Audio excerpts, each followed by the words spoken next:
अरिहन्ताणं नमो सिद्धाणं नमो आयरियाणं नमो वत्साहणं नमो लोयसवसाहणम् एसो पञ्चनमो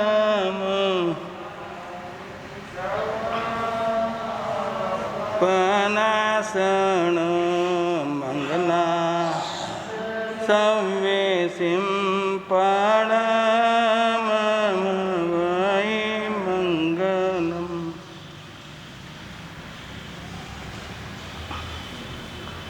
धन्य धन्य हो अंतरयामी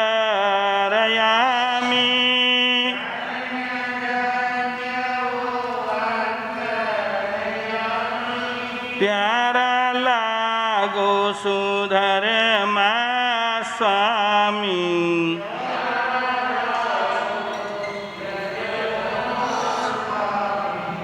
धन्य धन्य हो अंतरयामी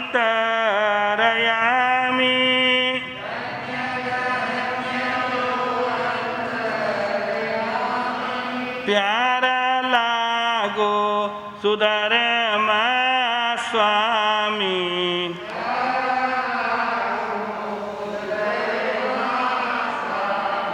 पिता धमिल पुरुष कहया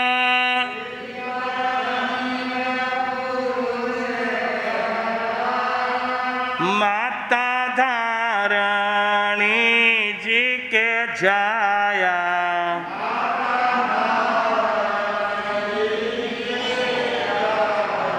चौदह पूरब में पार गामी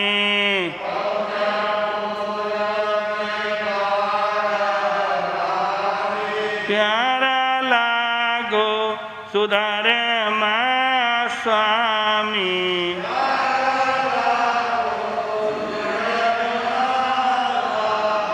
धन्य धन्य हो अंतरयामी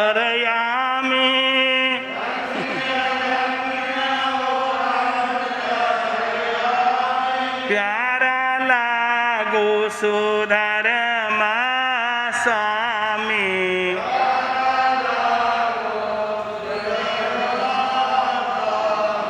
जाका त्रिशलानंद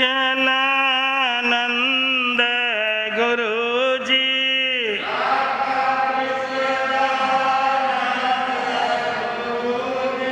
जाकी महिमा कहूँ कहा लग जी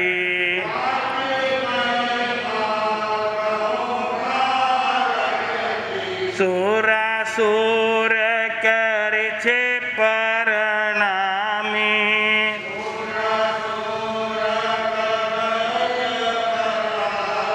प्यारा लागो सुधर मा स्वामी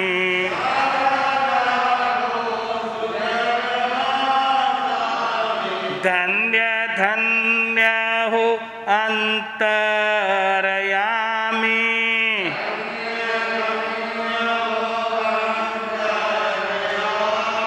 प्यारा लागो सुधर मा स्वामी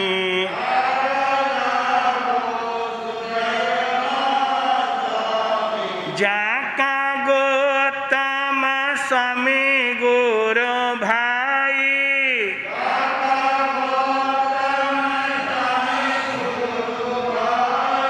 जाके कहा लग करो जे बढ़ाई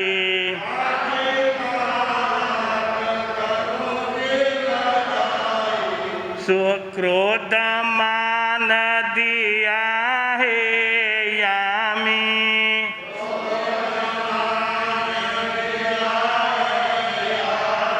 प्यारा लागो सुधर मा स्वामी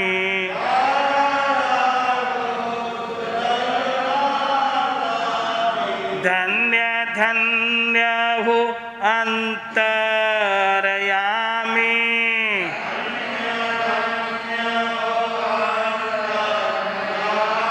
प्यारा लागो सुधर मा स्वामी स्वामी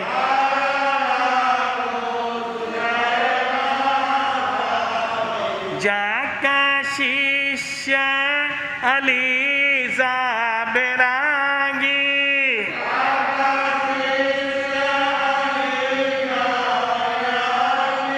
जम्बू स्वामी जी हो बड़ भागी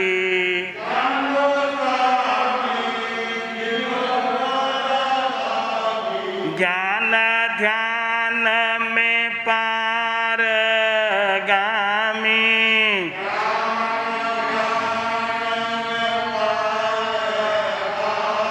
प्यारा लागो सुधर्मा स्वामी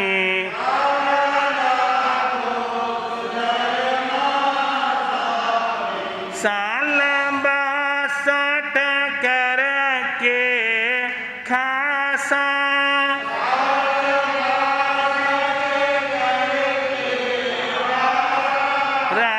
रावलपिंडी से रचमासा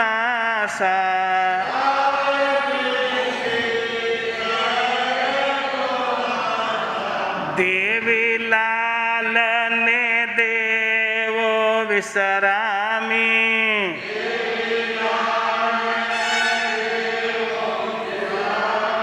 प्यारा लागो सुधर्मा स्वामी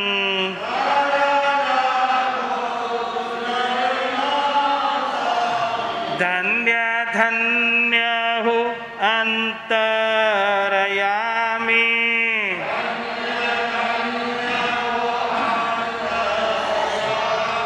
प्यारा लागो सुधर्मा स्वामी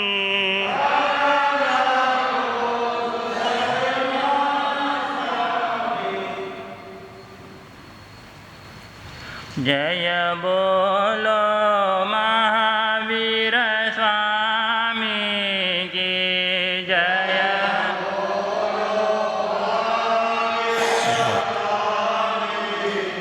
घट घट के अंतरयामी की घट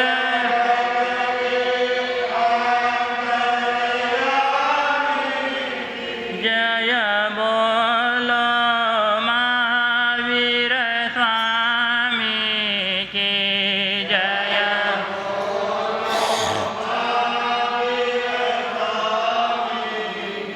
इस जगति का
अनंत अनंत उपकारी, संसार समुद्र से तिराने वाले, अज्ञान रूपी अंधकार मिटाने वाले, संयम दाता, ज्ञान दाता, जीवन दाता, मोक्ष मार्गदाता, आगम मर्मज्ञ, दक्षिण भूषण, जैन मार्तंड, जिन शासन प्रभावक, उपप्रवर्तक डॉक्टर गुरुदेव श्री गौतम मुनि जी महाराज साहब के चरणों में सतत वंदन।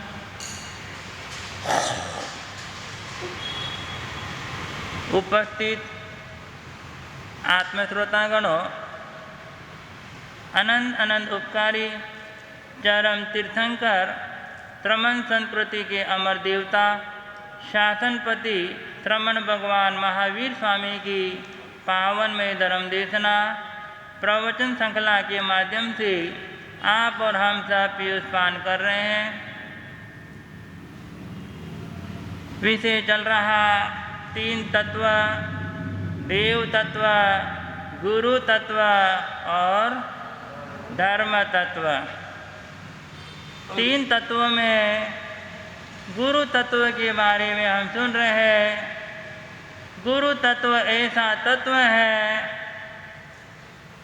जिनको पाने पर आत्मा पवित्र होती है,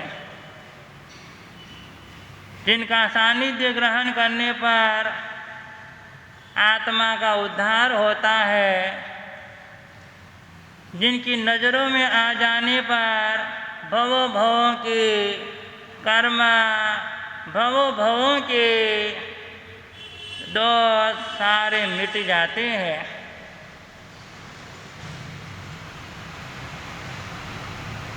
सुना होगा आपने, एक घड़ी आधी घड़ी, आदि में पुनियाद, तुलसी संगत साधु की हरे कोटि अपराध। साधु जन अर्थात गुरु भगवान, उनके संपर्क में एक घड़ी भी आ जाए, आधी घड़ी भी आ जाए, आधी से भी आधी घड़ी में भी आ जाए, तो भी जीव करोड़ों करोड़ों का अपराध इस जीव ने किया है, सारे अपराध क्या हो जाते हैं? माफ हो जाते हैं। एक घड़ी कितने मिनट की होती है?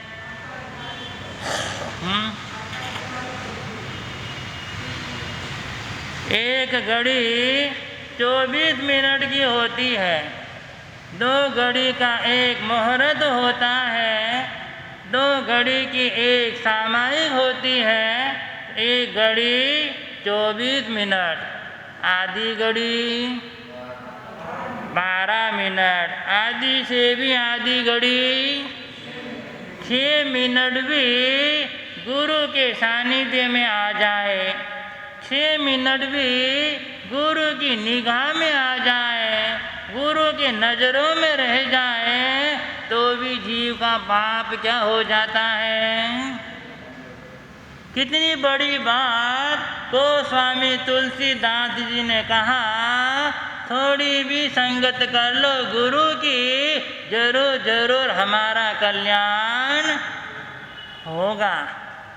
आप और हम सब भाग्यशाली हैं, हमें भी गुरुओं का क्या मिला है? सानिध्य मिला है, गुरु का सानिध्य मिला है, उनके दर्शन वंदन का लाभ मिलता है, उनकी वाणी सुनने का लाभ मिलता है। ये हम सब की गजब की पुनः वाणी है, क्योंकि गुरु का महत्व इतना ऊंचा है, इतना ऊंचा है, जो आत्मा को इस संसार से, बेड़े से पार लगा देता है। और गुरु कैसे होते हैं? गुरु होते हैं जो सबको हमेशा देते ही देते रहते हैं, उन्हें लेने का काम, जितना वो लेते हैं उनसे कई गुना अपने हाथों से, अपनी वाणी से, अपनी दृष्टि से दुनिया को क्या करते हैं? बांटते हैं। वे ही सद्गुरु दुनिया को सच्चा मार्ग दिखा सकते हैं जो निर्लोभी हो। गुरु कैसे होने चाहिए? निर्लोभी, जो लोभ से मुक्त हो, लोभ से रहित हो, ऐसे गुरु ही हमारा क्या कर सकते हैं?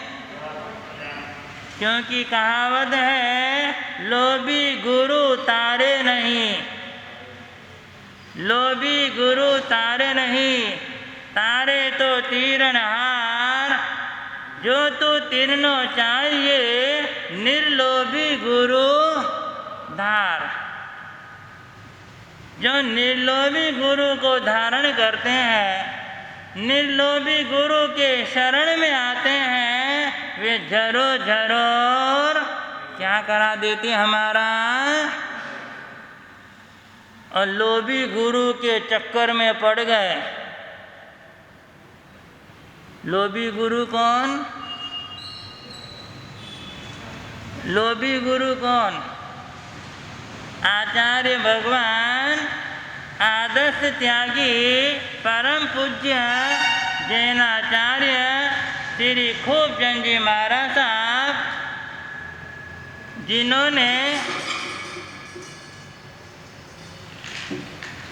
जिन्होंने लिखा मूरख वेद। मूरख वेद, लोभी गुरु न्यायहीन सरकार। मूरख वेद, लोभी गुरु न्यायहीन सरकार। खूब कहे इन तीनों से कभी न होत सुधार। मूरख वेद, जो डॉक्टर वेदराज आदि जो पढ़े लिखे तो नहीं है, डिग्री भी नहीं है, अक्ल भी नहीं है, और उनके चक्कर में चले जाए। क्योंकि गली गली में झोला छाप क्या मिलते हैं। फिर हिंदुस्तान में तो एवरी मैन है डॉक्टर। हिंदुस्तान के अंदर हर इंसान क्या है? डॉक्टर है। कैसे डॉक्टर? किसी को सर्दी जुकाम हो गया, बोलो कितने लोग सलाह देते उसको? डॉक्टर साहब कितने लोग सलाह देते हैं? डॉक्टर तो दे, बिना डॉक्टर के। डॉक्टर दे तो अच्छी बात है, जो डॉक्टरेट नहीं है वो भी क्या देता है? कोई कहता काढ़ा पी लो, कोई कहता हल्दी खा लो, कोई कहता गुड़ खा लो। अलग अलग अपने अपने ढंग से जो समझ में आए हर कोई क्या देता है। ज्ञानियों ने कहा कभी भी मूर्ख वेद के चक्कर में उनकी भी परख होनी चाहिए।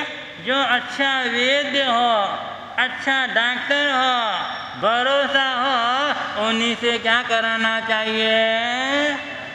हर किसी को बताते जाए, हर किसी को दिखाते जाए, अपना कभी सुधार होने वाला।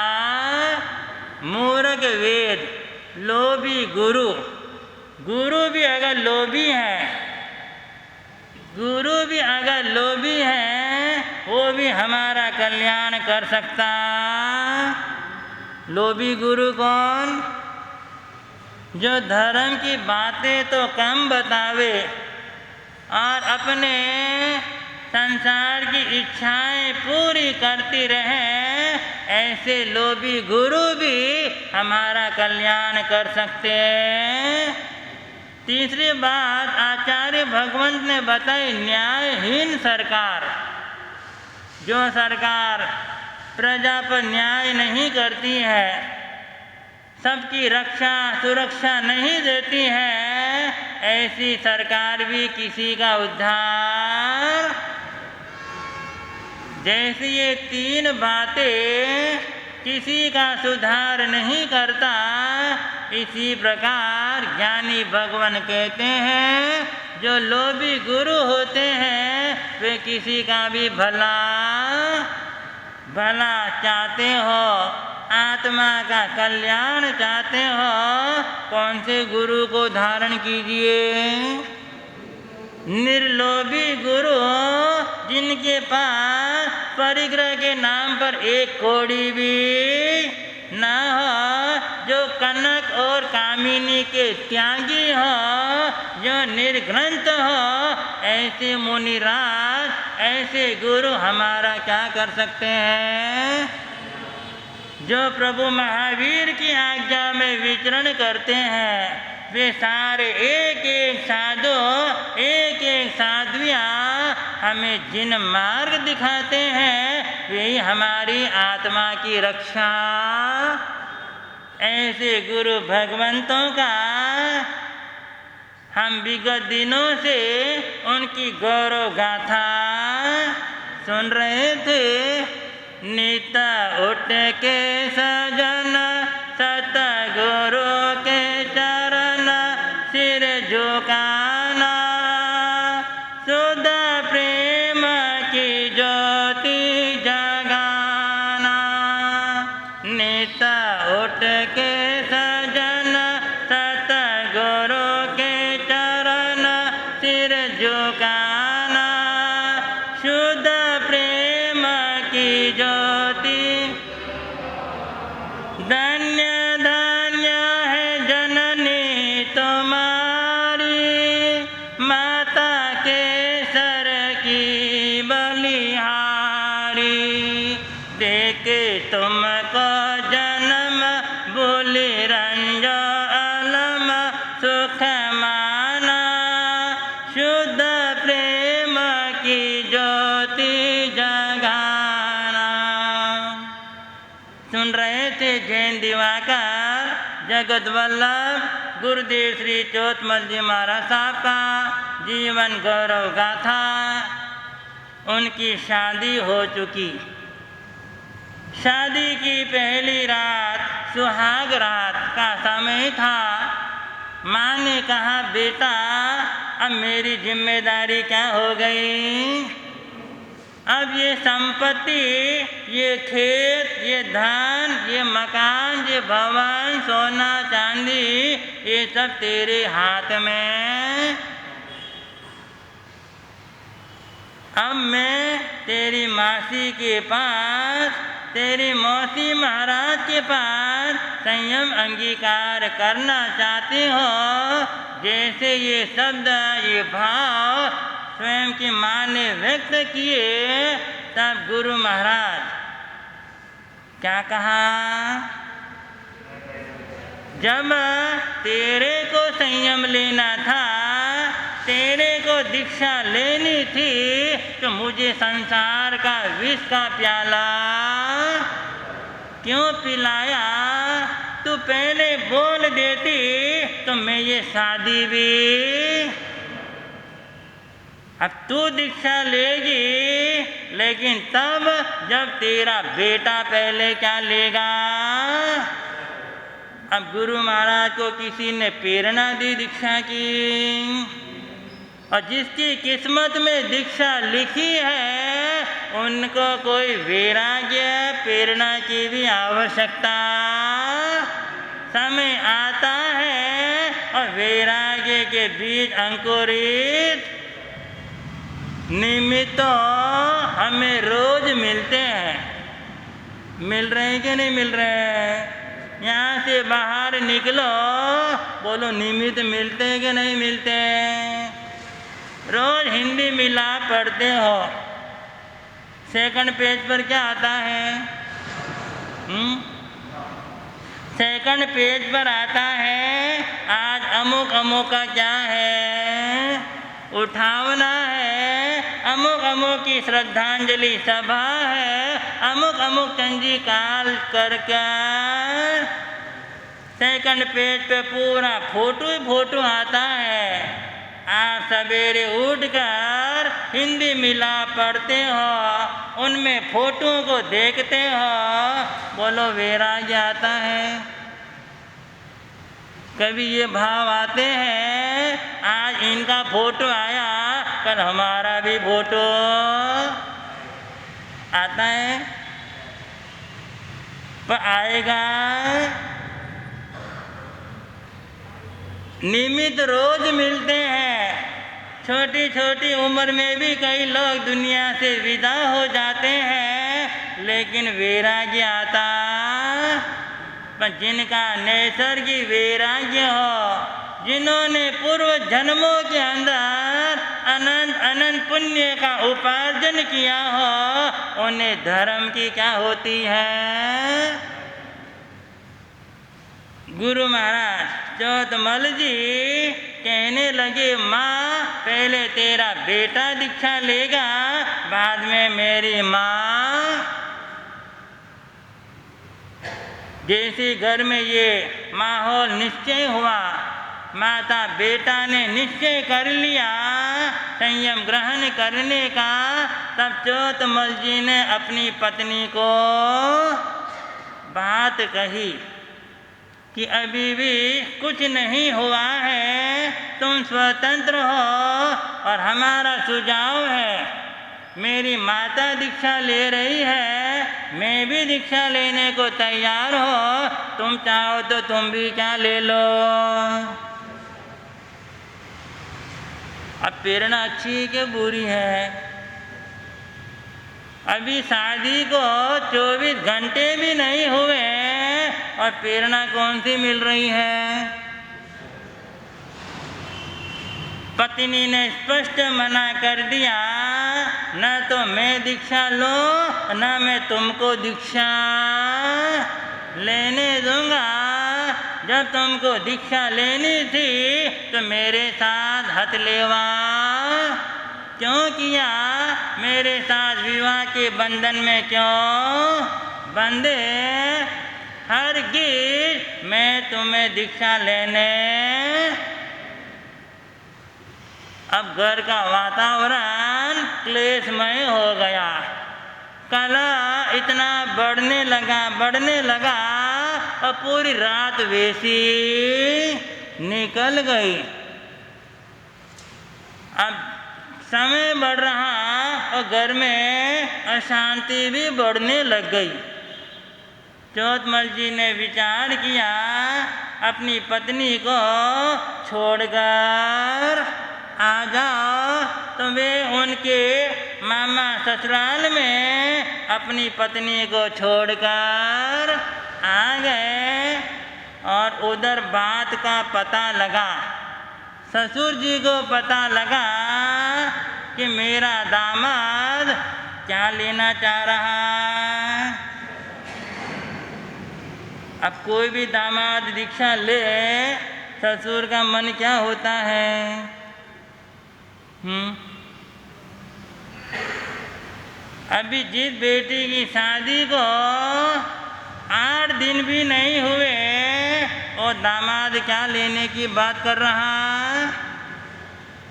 ससुर जी को पता लगा, वे अपने गांव छोड़कर नीमच में आए अपने जमाई को समझाने।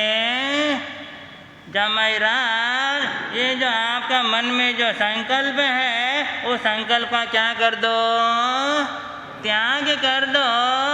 लेकिन दिवाकर जी ने कहा, मेरा दृढ़ निश्चय है, मुझे तो क्या लेना है। खूब समझाया, लेकिन गुरु महाराज ससुर जी की बात को नहीं माने। ससुर जी ने अपने परिवार वालों से कहा, उनके परिवार वालों से कहा, दोनों परिवार वालों से कहा। दोनों परिवार वालों ने माँ बेटे को समझाने का क्या किया, प्रयास किया। लेकिन जिनका वैराग्य दृढ़ हो, निश्चय हो, वे किसी की बातों में आते। एक बार मन में ठान लिया मुझे संयम लेना है, वे कभी भी पीछे हटते। जो पीछे नहीं हटते हैं वे जिन शासन के वीर कहलाते हैं। जो के का जवान बदल जाते हैं वे कौन कहलाते हैं, कौन कहलाते। गुरुदेव सुनाते हैं, वह वीर नहीं वह कायर है, वह वीर नहीं वह कायर है, जो रण में पीठ दिखाता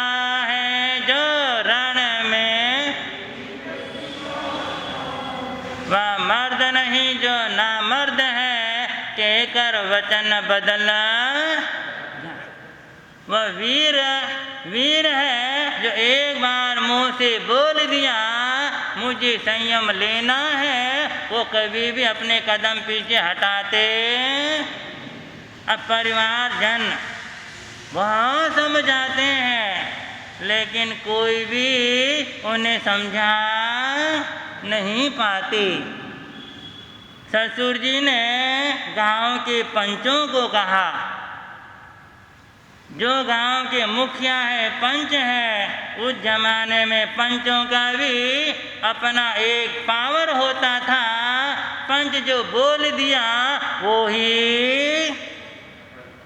तो 5-7 पंच लोग गुरुदेव को समझाने गए, बेटा अभी तुम्हारी नई क्या हुई है, शादी हुई है, ये मासूम कन्या है, ऐसे छोड़कर क्या नहीं लेना। क्योंकि इसी दलाली में तो बहुत लोग आगे रहते हैं, पर दीक्षा की दिलाने की दलाली कौन करता है? कौन करता है? दीक्षा कराने की दलाली करने वाले तो बहुत कम होते हैं। कोई दीक्षा ले रहा हो, उन्हें रोकने की दलाली करने वाले तो पंचों ने समझाया। गुरु महाराज ने कहा मेरा अटल दृढ़ नियम है, मैं कैसे भी करके क्या लूँगा, संयम लूँगा सब तरह से। पूनम चंद जी नर्वस हो गए। अब साम दाम दंड और भेद, इंसान के पास जब रास्ता नहीं सूझता है तो कैसे रास्ते भी क्या कर लेते हैं, अख्तियार कर लेते हैं। एक दिन हाकिम साहब के पास गए। हाकिम से कहा कि मेरे कुंवर साहब घर बार छोड़कर संयम लेना चाहते हैं, सन्यासी बनना चाहते हैं, लेकिन मेरी इच्छा है वो मेरी बेटी के साथ में दाम्पत्य जीवन जिए। मेरी बेटी के साथ बड़ा धोखा कर रहे हैं, कैसे भी करके तुम इनका रास्ता। वो हाकिम क्या समझता है कि साधु जीवन क्या होता है, उनके कहने में आए और हाकिम साहब ने चोतमल जी को गिरफ्तार करके हवालात में क्या कर दिया। क्योंकि हवालात का डर ऐसा डर है कि अच्छे के छक्के छूटते कि नहीं छूटते। कोई भी जेल में जाना पसंद नहीं करता। पूनम चंद जी ने ये हथियार आजमाया, एक बार हवालात का डर दिखा दो तो सारा वैराग्य क्या हो जाएगा, उतर जाएगा। लेकिन जिनका वैराग्य पक्का हो, उनकी जितनी कसौटी की जाए उतना वे खरा उतरते हैं। और कसौटी असली की होती है कि नकली की होती है। आपकी दुकान पर भी माल आता है, असली माल आता है कि नकली माल आता है? आपकी ज्वेलरी की दुकान में, गिरवियों की दुकान में असली माल आता है कि नकली माल आता है? असली आता है तो कसौटी रखने की क्या ज़रूरत। आता तो दोनों है, असली भी आता है, नकली भी आता है। आप अपने काउंटर के अंदर एक काला क्या रखते हो,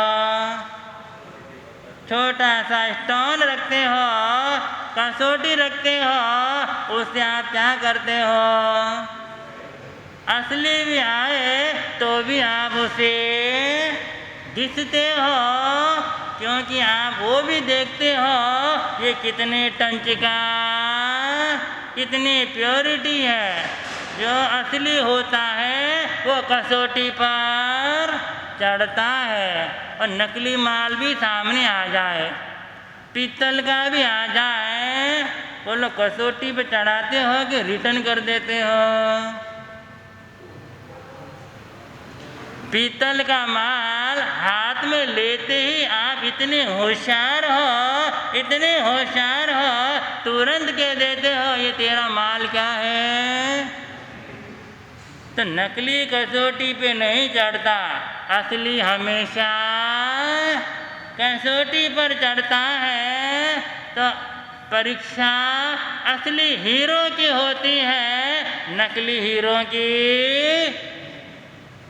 गुरु महाराज की परीक्षा भी हो रही।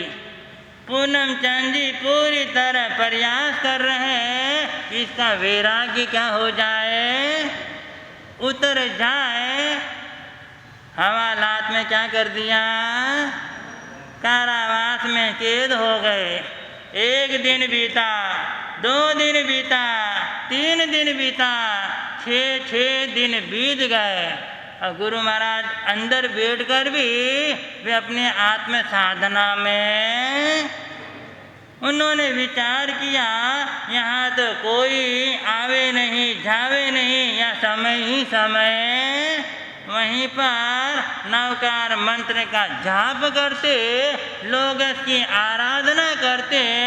ऐसे करते करते 6 दिन किसमें बीत गए। 7वें दिन पूनम चंद जी आए, ये विचार करके उनका क्या हो गया होगा, वैराग्य उतर गया होगा। इस भाव से आए का जमाईरात अभी भी क्या कर दो, तो मैं तुम्हें बाहर निकाल सकता हूँ, नहीं तो अंदर ही क्या रहो। क्या करना, अंदर ही रहना कि बाहर निकलना। चौथमल जी ने विचार किया, अंदर रहने से कोई रास्ता निकलने वाला, बाहर आएंगे तो कोई ना कोई अपन रास्ता भी निकालेंगे, लेकिन संयम तो लेना है। सहमति व्यक्त करी, हमें बाहर आने दो, फिर विचार किया जाएगा। तब पूनम चंद जी को एक आशा की किरण जग गई, अभी ये बात मानी है तो पूरी बात भी बाहर। और 7वें दिन उन्हें कहाँ से निकाला गया, बाहर निकाला गया और अपनी नियमत भेज दिया गया। क्या आप अच्छी तरह विचार करके मुझे बोल दो कि मैं क्या नहीं लूँ। गुरु महाराज अपने घर पर आ गए, पूनम चंद जी अपने घर पर चले गए, लेकिन उन दोनों माँ बेटे का क्या बढ़ रहा। माँ ने कहा अब अपना घर का सारा पसारा क्या कर दो, समेट लो, जो जो है जिसका लेना है देना है वो सब क्या कर दो। उन्होंने अपना व्यापार समेटना शुरू किया, जिनको जो जो देना था वो वस्तुएं उनको दे दी, और जो जो चीज़ें थी उन सभी वालों को बता दिया। अब हमें इन चीज़ों से कोई लेना देना। एक रोता रोता नाई आया, नाई कहने लगा मेरे यजमान में एक यजमान और कम, तुम्हारे घर से मेरी रोजी रोटी चलती थी, अब आप तो चले जाओगे, आगे हमारा कौन ध्यान। उस समय कानों में पहने हुए कुंडल थे सोने के, और नाई के भाई के हाथ में थमा दिया। और एक भाई का उस जमाने में 150 रुपये में एक मकान गिरवी रखा गया था, उनसे पैसा भी नहीं लिया, और उन्हें बुला के कहा तेरा मकान तेरा, ले जा, मुझे कुछ भी। इस तरह अपना सारी संपत्ति को समेटना शुरू किया। और उसी समय हमारे आचार्य भगवान जैनाचार्य परम पूज्य खूबचंद जी महाराज साहब, वे भी वैराग्य अवस्था में थे। उनकी भी अभी दीक्षा नहीं हुई। गुरुदेव ने बताया शादी के हुए 18 दिन ही हुए, 18 दिन में उनको क्या आ गया था? कौन से वचन सुनकर? सिर्फ 2 ही शब्द बोले, खूबा ओट, और उन्हें क्या आ गया? और आपको तो कितना उठा दिया होगा। आपको कौन कौन नहीं उठाया ये बोलो?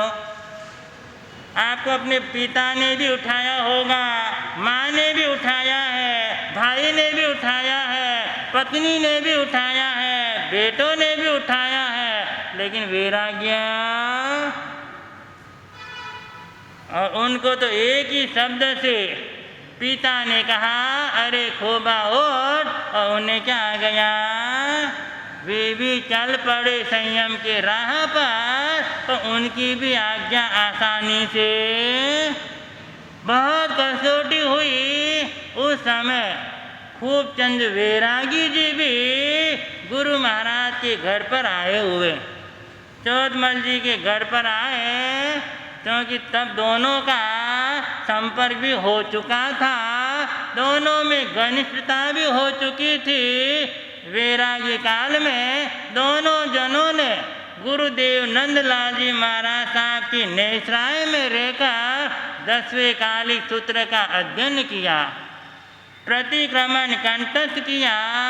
दोनों ने अध्ययन करते करते दोनों ऐसे सहपाठी हुए, आगे जाकर इस संप्रदाय के सूर्य और चंद्रमा की तरह वे घर पर पधारे। गृहस्थी जीवन में गृहस्थ के घर पर अंतिम भोजन खूबचंद जी महाराज साहब ने गुरु महाराज के घर पर किया। चौदमल जी के घर पर भोजन कर अंतिम विदा लिया और कहा ये मेरा आखिरी भोजन है गृहस्थी जीवन में, इसके बाद गृहस्थी के पात्रे में, गृहस्थी की थाली में, गृहस्थी की कटोरी में मैं भोजन करने वाला। आखिरी भोजन उनके घर पर कर जैसे निकलने लगे तब कहा अब तो मेरा संयम पक्का है, मेरी शीघ्र दीक्षा होने वाली है, तुम अब देर करना। प्रेरणा दी, तुम भी अब शीघ्र क्या करो, अब एक दिन भी लेट करना, हमारी जिंदगी की बहुत बड़ी पूंजी क्या हो जाती। संयम के भाव आए तो कभी भी देरी करना, निकल जाना। और चौदमल जी को समझा कर गए अब तुम शीघ्र क्या करो, चले गए। खूबचंद जी महाराज इधर तैयारी कर रहे, सारा सामान संपत्ति सबको जिनको देना था दिया, बांटना था बांट दिया। अब माँ बेटे भी घर छोड़कर चले गए। उदयपुर पधारे गुरुदेव नंदलाल जी महाराज गुरु हीरालाल जी महाराज के पास में थोड़े दिन वहाँ रहे। कई साधु संतों के सानिध्य में रहे। सब हर एक साधु साधियों ने उनको प्रेरणा दी, तुम अब जल्दी से जल्दी क्या करो, दीक्षा अंगीकार करो। तब गुरु भगवंतों ने श्रावकों से कहा कुछ काम ऐसे होते हैं जो साधु नहीं कर पाते, वे कार्य हमारे श्रावक श्राविका कर सकते हैं। केरी गांव के 2 श्रावक जिनका नाम फूलचंद जी भोगी दास जी, वे दोनों श्रावक ने बीड़ा उठाया, विचार किया चलो हम जाते हैं और चौदमल के ससुर जी को हम समझाते हैं और उनकी आज्ञा लेकर माँ बेटे की क्या करा दें। संग वाले तैयार हुए। वे 2 व्यक्ति वे श्रावक गए गुरु महाराज के ससुर जी के पास, वहाँ जाकर उनसे कहा दोनों की भावना है तो आप क्या दे दो। उसी समय हाथ में एक लंबी बंदूक थी। पहले बंदूक कौन सी चलती थी? 2 नली वाली लंबी लंबी बंदूक चलती थी। और पहले के श्रावक अपने घर में बंदूक भी आज रखते हो कि नहीं रखते हो? आज रखो तो भी बताने वाले। तो एक बंदूक ऐसे खड़ी करते हुए बोले ये दिखाई दे रहा है, ये क्या है? तो ये बंदूक है। दोनों श्रावकों को धमकाया। किसी ने भी अगर कोशिश करी है ये 2 नाली बंदूक से, मैं इन दोनों को क्या कर दूंगा। कवि ने लिखा मैं देखो कौन दीक्षा देवे, मैं देखो कौन दीक्षा देवे, मारा अली दादा मादने, मारा अली दादा मादने। 2 नाली बंदूक से या, 2 नाली बंदूक से या, मैं उड़ा दो मोनी राज ने, हाँ उड़ा दो मोनी राज ने।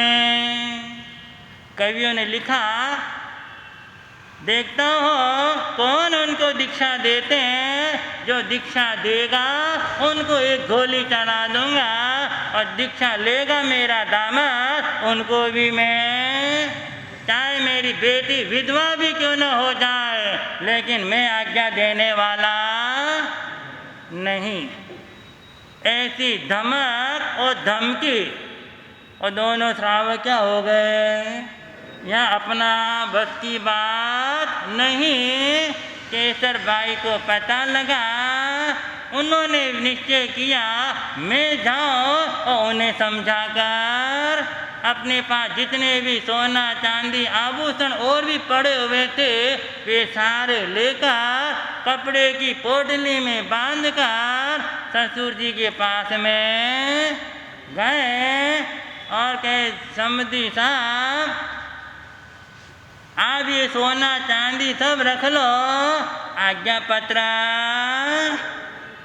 तो उन्होंने कहा सब रख लिया, माल तो सब हड़प लिया, और कहा कुछ भी हो जब तक मैं जिंदा हो उन्हें कोई दीक्षा दे सकता, क्योंकि मेरा नाम क्या है। आदमी जब घरों में आता है तो अपना नाम भी क्या करता, क्या नाम है मेरा। केसर भाई को भी गुस्सा आया। गुस्सा तो अंदर दबा हुआ था कि बेटे को 7 दिन तक कहाँ रखा, जेल में। उसी समय कहा इस पूनम को मैं अमावस न कर दो तो मेरा नाम भी केसर भाई। ऐसे धमका के लहजे से फटकारते हुए बोली जैसे सिंहनी कितनी भी हाथियों के बीच में आ जाए वो अपनी दहाड़ छोड़ती। इसी तरह केसर भाई ने भी कहा जब तक तुझे मैं पूनम को अमावस न करो तो मेरा नाम भी, और मैं अपने बेटे को दीक्षा दिलाकर ही रहूंगी। ऐसे बोलकर वहाँ से चली गुरु महाराज के पास आई। गुरु महाराज वो आज्ञा देवे या न देवे बेटा मेरा है, मैं आज्ञा देती हूँ, आप इसकी दीक्षा की क्या करो। अब जैसे दीक्षा की तैयारी करने के लिए संघों को बुलाया गया, पर जिन जिन संघों को बुलाया गया सारे संघ वालों ने हाथ, क्योंकि पूनम चंद जी का खौफ पूरे मालवा में फैला हुआ था, उनकी पौर राजवाड़ों में थी। किसी भी संघ ने हिम्मत नहीं करी इस बालक की युवा की क्या करे।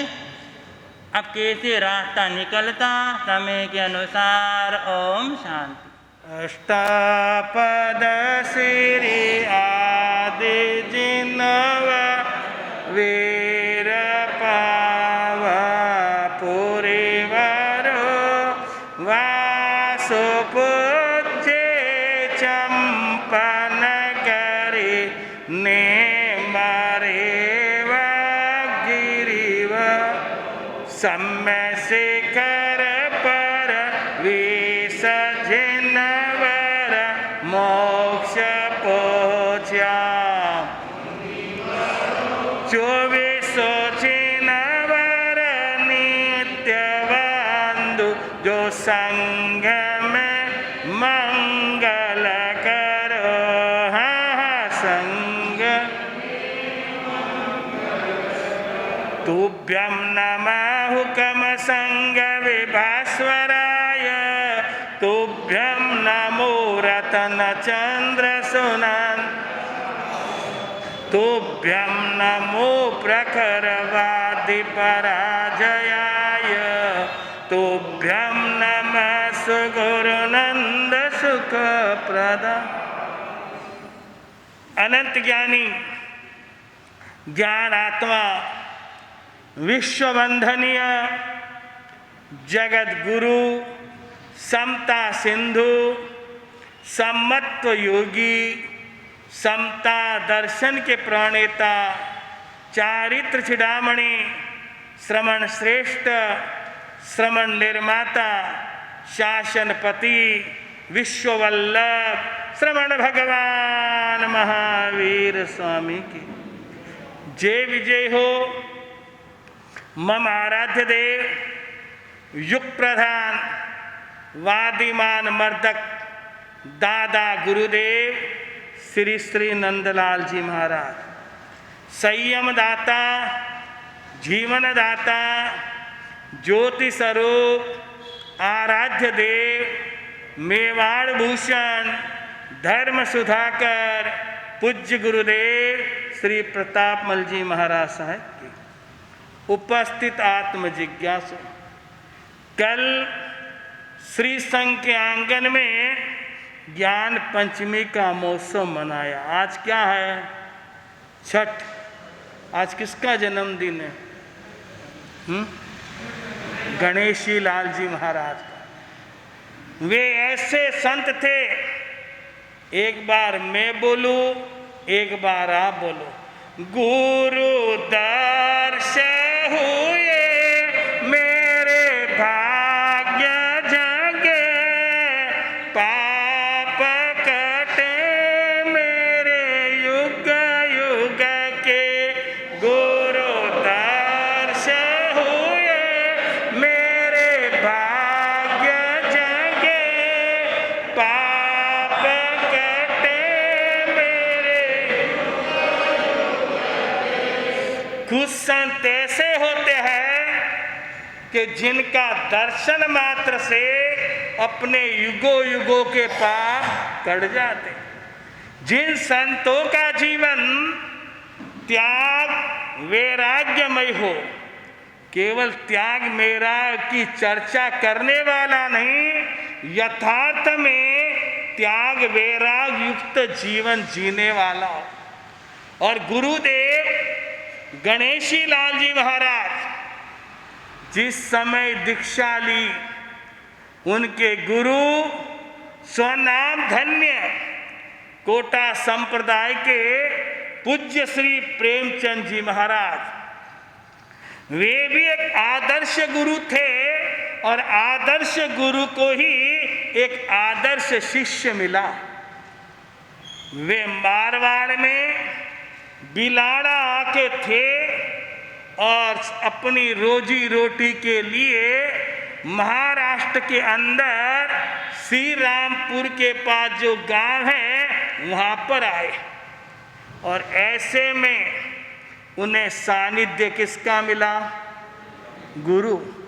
जब गुरु का सानिध्य मिला और जब गुरु ऐसे मिले जो अंतर के पट खुले, गुरु ऐसे मिले जो अंतर के पटे ऐसी वैराग्य प्रेरणा दी। और गुरुदेव ने सुले गांव के अंदर क्या ली? इधर आचार्य श्री आनंद ऋषि जी महाराज की दीक्षा दिन, इधर कर्नाटक केसरी गणेशी लाल महाराज का दीक्षा दिन, दोनों एक ही दिन हुई दीक्षा। ये मीरी गांव में हुई और ये सुले गांव में हुई, दोनों ही नगर जिले के ही गांव है, पर दोनों महाराष्ट्र में। और गणेशी लाल जी महाराज ने विशेष तौर पर तेलंगाना, तमिलनाडु, कर्नाटक में क्या किया? धर्म प्रचार।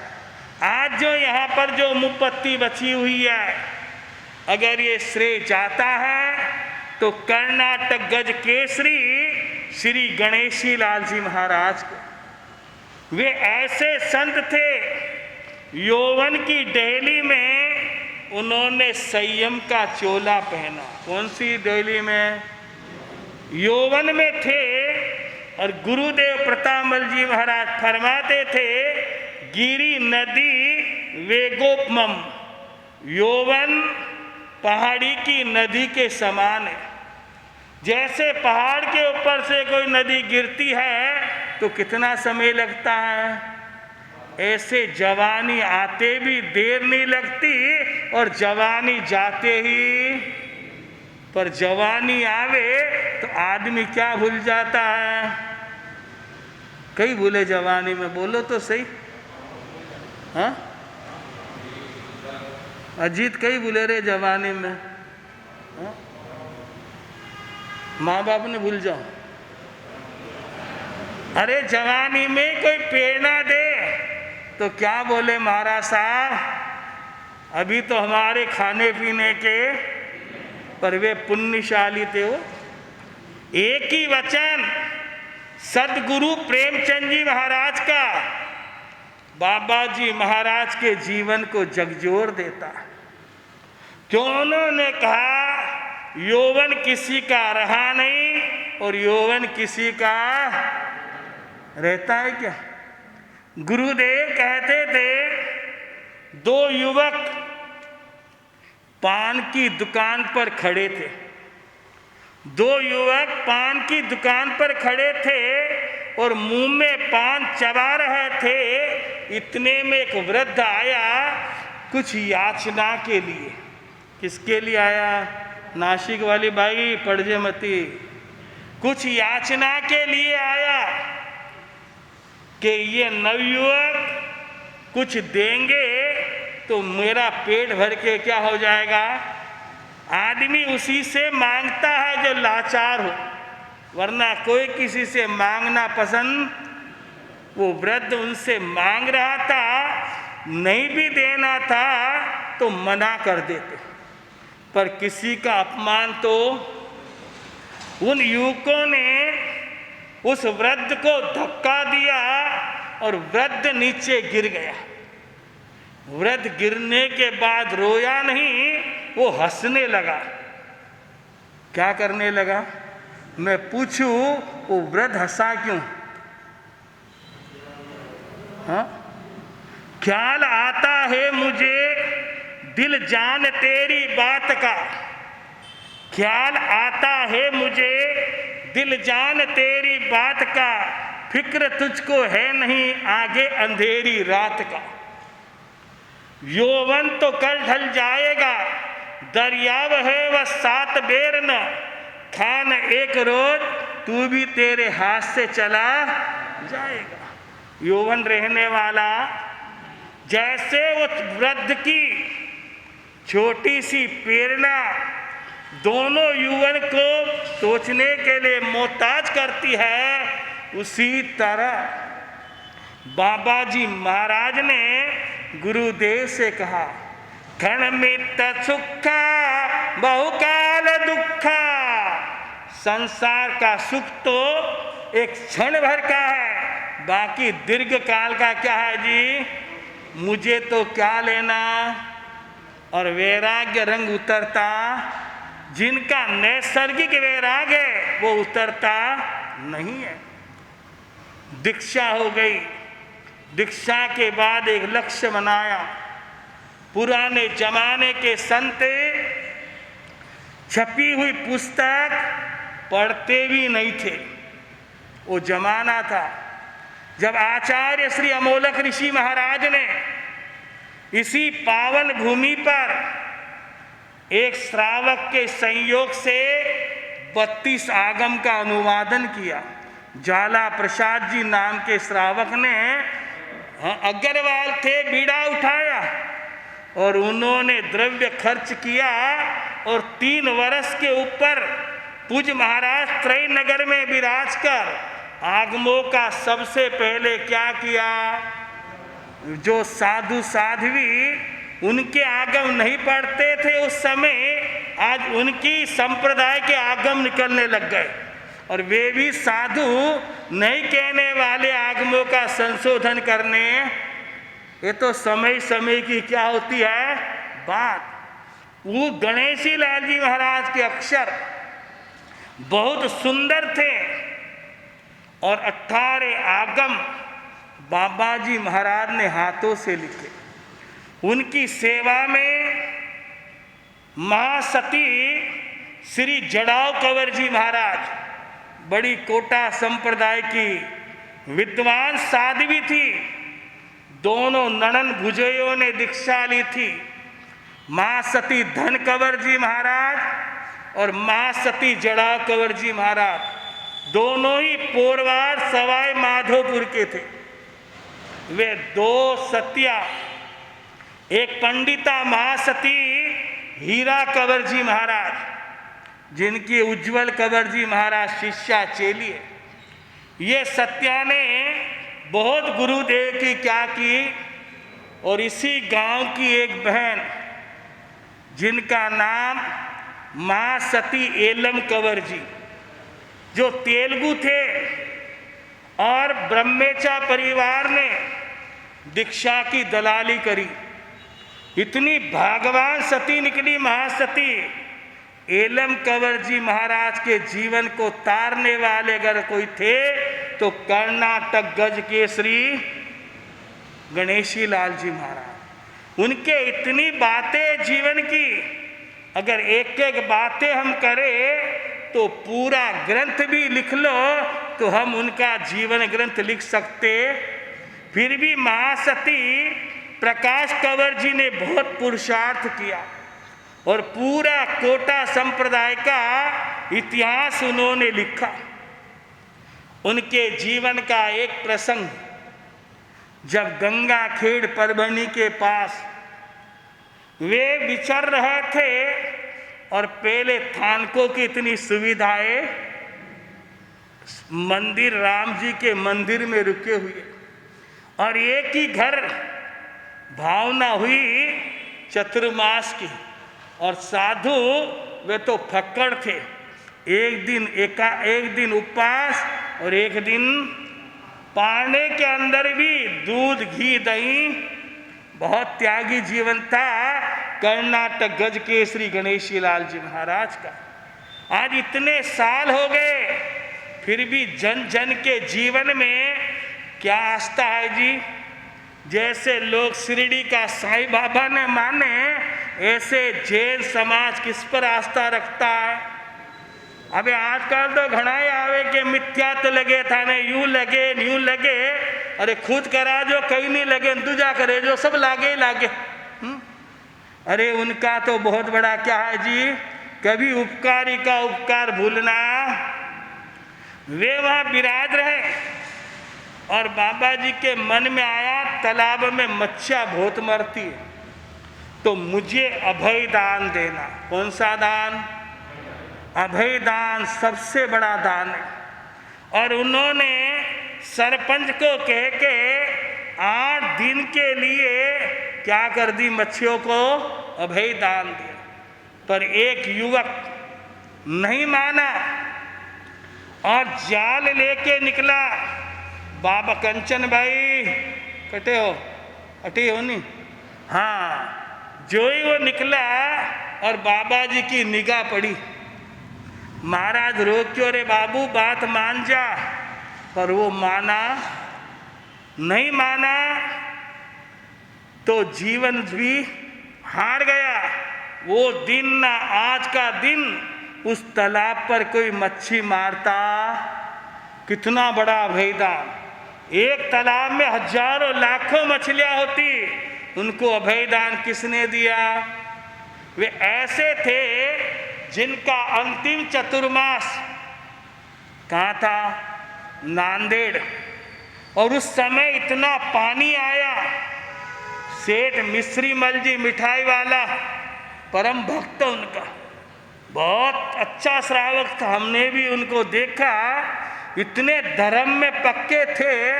उन्होंने देखा कि गुरु महाराज ये थानक क्या कर दो, नहीं तो डूब गया तो फिर अपने को क्या करना पड़ेगा। महाराज बोले अरे मिश्री क्यों फिक्र करे, या आई है मंगलिक सुनने। अब नदी भी कभी मंगलिक सुनती है क्या? पर वचनों पर आस्था हो तो बहुत कुछ काम। और गुरुदेव ने मंगलिक फरमाई और यूं नदी उतरना क्या हो गया। पूरे नांदेड़ को अगर बचाने वाले कोई संत थे तो कर्नाटक गज केसरी कौन थे जी? उनके जीवन में एक ही काम था, मिथ्यात्व के बड़े, कई लोगों का मिथ्यात्व छुड़ा दिया उन्होंने। ये देवी देवता के नाम की पूजा करना, मिथ्यात्व का सेवन करना, ये सारा छुड़वाने वाले कौन? गणेशी लाल जी महाराज। और त्रय नगर में कई श्रावकों ने छोड़ दिए मिथ्यात्व। वे दिवाली की पूजा भी, ये किसकी मेहरबानी। और ये सिकंदराबाद में रोड के ऊपर जीव ने मारता हुआ ले जाता, अगर उनकी रक्षा करने वाले कोई संत थे तो कौन थे जी? ऐसे गुरुदेव का आज क्या है? अपने गुरु का जन्मदिन कैसे मनावे? त्याग से एकासना तो करेंगे ही, पर आज सही में उनका जन्मदिन है। आज एक काम आप करो, अपने जीवन के अंदर एक कंदमूल को अभयदान दे दो। किसको? क्योंकि एक कंदमूल केवल दवाई के रूप में लेना पड़े तो बात अलग, बाकी एक आलू है, कांदा है, लहसुन है, शकरकंद है, अरवी है, गाजर है, मूली है, कई तरह के गराड़ू है, भराड़ू है, कई तरह के जमीन कन में से एक जमीन कन क्या कर दो। आज एक जमीन कन भी छोड़े तो अनंत अनंत जीवों को क्या मिलेगा। तो हाथ जोड़ो सब जने, जोड़ अजीत हाथ। एक कंदमूल छोड़ देना 10 बनते बड़ी गनते निंदे वो श्रेय होते। जो भी अपने मन में धार लो। और दूसरी दुखद सूचना, आज हमारे श्रवण संघ के प्रवर्तक वयोवृद्ध श्री सुमन मुनि जी महाराज का आज रात्रि में 1 बजे क्या हो गया? निधन हो गया। वे बहुत अच्छे संत थे। उनके दर्शन का सौभाग्य सबसे पहले पूना सम्मेलन में मिला। उस समय भी सम्मेलन में वे शांति संरक्षक पद से सम्मानित थे। बड़े ज्ञानी भी थे, बड़े ध्यानी भी थे, दीर्घ तपस्वी भी थे और सुदीर्घ संयमी भी थे। उनका देह जन्म बीकानेर की तरफ ढाणियों में हुआ था। जब पंडित शुक्लचंद जी महाराज आदि लोग पंजाब से राजस्थान बीकानेर उस साइड में पधारे, चौधरी परिवार में जिनका देह जन्म हुआ था, पर गुरु ऐसे मिले प्रवर्तक श्री शुक्लचंद जी महाराज के शिष्य पंडित श्री महेंद्र मुनि जी महाराज, जिन्हों की प्रेरणा मिली और छोटी सी उम्र में श्रद्धेय प्रवर्तक श्री सुमन मुनि जी महाराज ने क्या ली थी? दीक्षा ली थी। और आपके यहाँ भी हैदराबाद, सिकंदराबाद, बुलाराम में कई बार वे पधारे। बड़े स्पष्टवादी थे, किसी की लाव लपेट लगाने वाले, जो भी कहना मुंह पे कह देना, पीठ पीछे भसवाड़ो। नहीं तो लोग मुंडा मारते नहीं, बोले पीठ पीछे गुनगुनावे, पर वे प्रवर्तक श्री जी बड़े स्पष्टवादी थे। अभी इंदौर सम्मेलन हुआ तब भी उन्हें शांति संरक्षक बनाया गया। वे सुदीर्घ संयमी थे। लगभग 70 साल के ऊपर उनकी भगवती दीक्षा होगी। उम्र भी अच्छी थी। शारीरिक परिस्थिति बहुत दुबली होती चली गई थी और कई दिनों से अस्वस्थ थे। आज सवेरे अचानक सूचना आई कि समण संघीय प्रवर्तक श्री सुमन मुनि जी महाराज का क्या हो गया। श्री संघ में, समण संघ में एक अनुभवशील संत रत्न की क्या हो गई, कमी हो गई। अब इस कमी को पूर्ति करनी बहुत मुश्किल होती है, पर तत्काल करना बहुत। अभी तो प्रवर्तक रमेश मुनि जी महाराज, सौभाग्य मुनि जी महाराज और अब कौन गए, सुमन मुनि जी महाराज। तीनों अधिकारी मुनि 1-1.5 वर्ष के अंदर क्या हो गए, चले गए।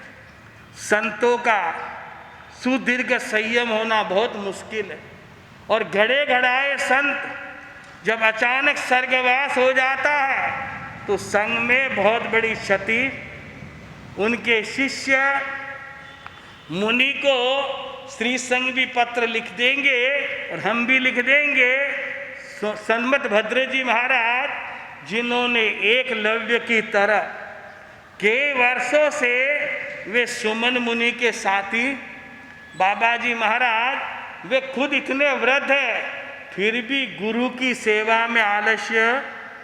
इतनी गुरु की भक्ति करने वाले संत, उनके प्रति हमारी संवेदना कि वे हिम्मत रखे, क्योंकि होनी तो होती है। और हमारा श्री संघ कोरा श्रद्धेय मुनि श्री प्रवर्तक सुमन मुनि जी को श्रद्धा सुमन मुनि मंडल श्री संघ अर्पित करता है। व्याख्यान के बाद 4 लोग इसका क्या करेंगे, कावशक। इधर एक कथा सुन रहे। महिमा मनोहर मदन कुमार की लीला धरियो नारायण नंद रे। महिमा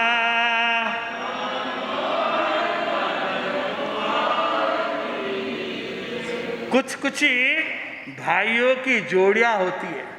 मदन कुमार और श्याम कुमार दोनों की क्या है, जोड़ी है। दोनों हम उम्र ही है। जब मदन कुमार का साथ श्याम कुमार ने दिया और बेधर्मी कुंवरी की शादी करके ले आए, तो मदन कुमार एक दिन खुश होकर बैठे थे।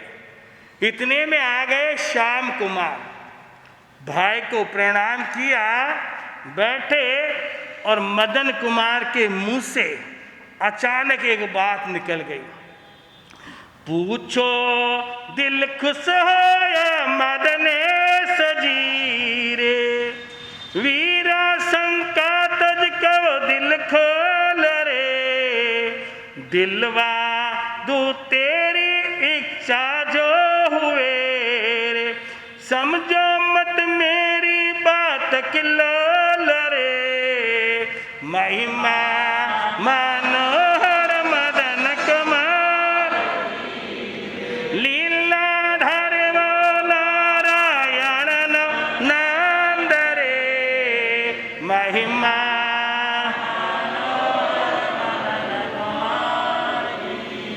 अब उस दिन मदन कुमार खुश थे, और जब कोई खुश होता है तो अगले व्यक्ति को नौनिहाल।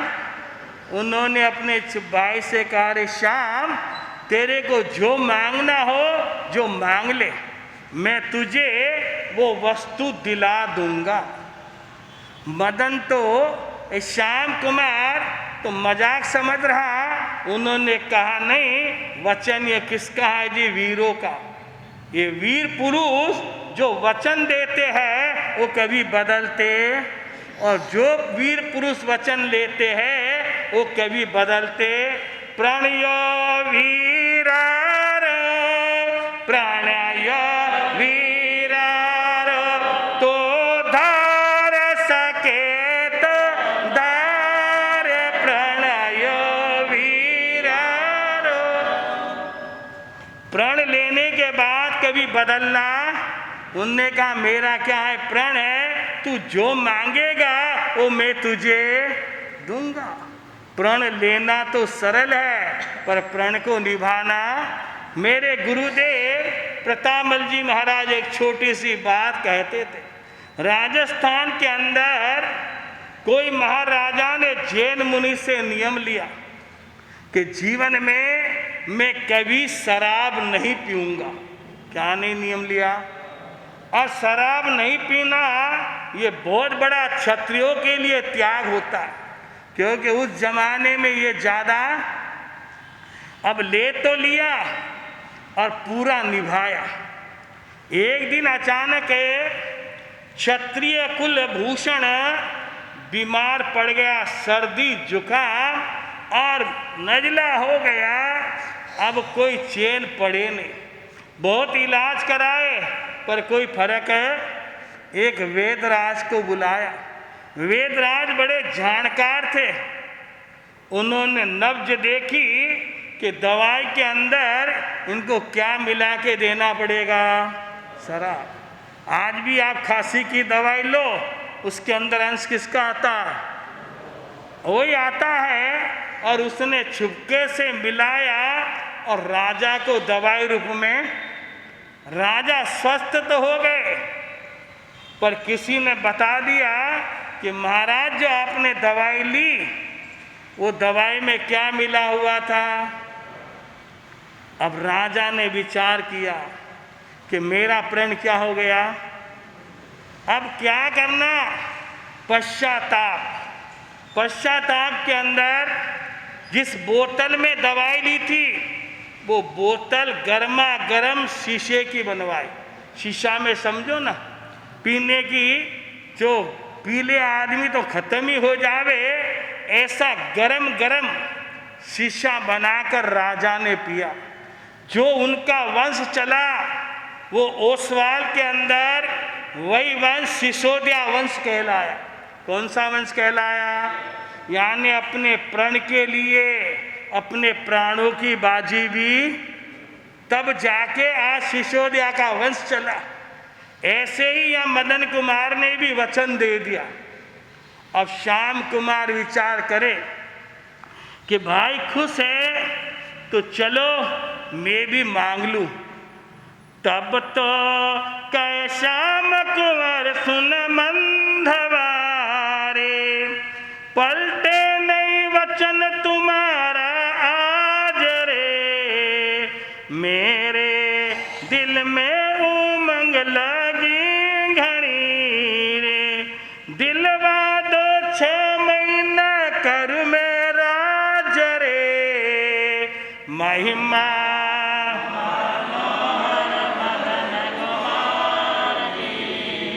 लीलाधर वो नारायण नंद रे। महिमा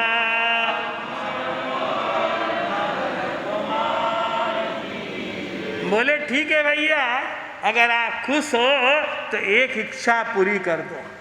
बोल भैया क्या इच्छा? तो बोले 6 महीने के लिए द्वारिका का राज्य मुझे दिलवा दो। क्या दिलवा दो? अब द्वारिका को राज दिलानो दिलीप जी मकाना तो सरल थोड़ी है, कि द्वारिका का क्या दिलवाना। अबे कई करनो, वचन तो दे दिया, कहना सासो कह दिया। अब दोनों मिलके श्री कृष्ण के पास आए और श्री कृष्ण मदन कुमार का बहुत आदर सम्मान करते थे। क्यों? कि योग्य बेटा हो तो सम्मान में कोई हिचकिचाहट होती नहीं है। उन्होंने देखा कि आज दोनों भाई आए, इतने बड़े राजा महाराजा भी। मदन शर श्याम कुंवर ले संग मेरे, आया दो राज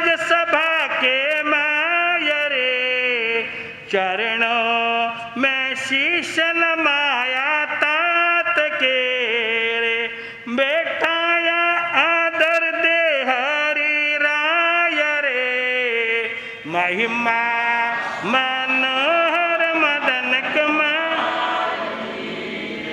दोनों भाई साथ में आए और जो ही श्री कृष्ण बलदाव जी नजर आए तो उनके चरणों में पहले क्या किया, जो नम्मे इस जग ने गम्य, जो झुकना सीख गया वो सब कुछ पार कर लेता। दोनों भाई प्रकाश जी कटे हो शुक्लेचा जी, वो दोनों भाई कहाँ झुके, पिता के चरणों में झुके और पिता ने भी सम्मान करके बिठाया और पूछते बेटा बोलो क्या योग्य काम है जो मैं कर सकूं। अब दोनों भाई क्या बोलते हैं समय के अनुसार पता लगेगा।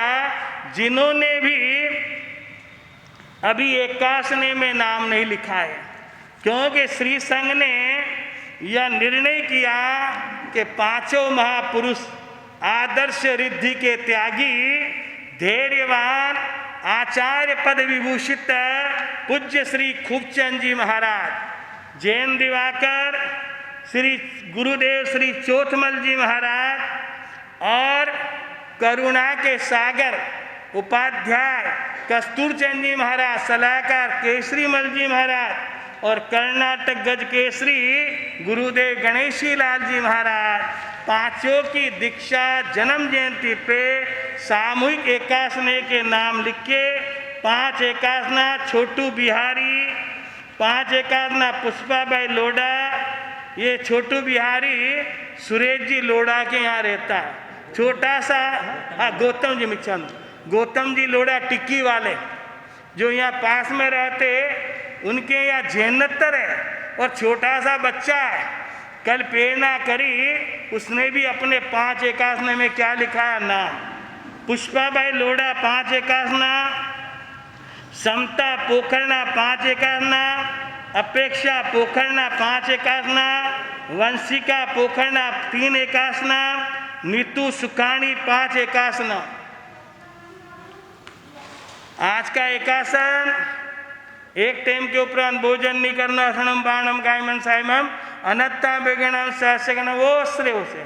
आज का आंबिल उगे सूर्य आंबिलम पचका में अनत्ता बेगणम सहसगण वो से। आज का उपवास उगे सूर्य उपवासम पचका में तीव्यम चौव्यम आरम असनम बाणगण वो से। पोरसी 1.5 पेड़सी 2 पेड़सी मन में धारो धान पचका वो श्रेय से। आज देखो धुलिया से प्रकाश जी शुक्लेचा बहुत अच्छे पुराने श्रावक के गुरु भक्त है, वो अपने बेटे है विजय के साथ आए, पूरा परिवार लेके अच्छे धर्मनिष्ठ है। पहले 4 लोगों से का कौशक करा दूँ। नमो अरिहंताणम, नमो सिद्धाणम, नमो हरियाणम, नमो उज्जैनम, नमो लोसाणम। गुरुदेव की आज्ञा चतारी मंगलम अरिहंता मंगलम सिद्धा मंगलम साहु मंगलम। केवली पणंतो धमंगलम चता लघुतमा हरियंते लघुतमा सिद्धे लघुतमा साहु लघुतमा। केवली पणंतो धुमा चत्ता शरणो हरिंजर शरण सिद्ध जर शरण साधुवार शरण केवली परूपित दया धर्म का संचाना क्षेम।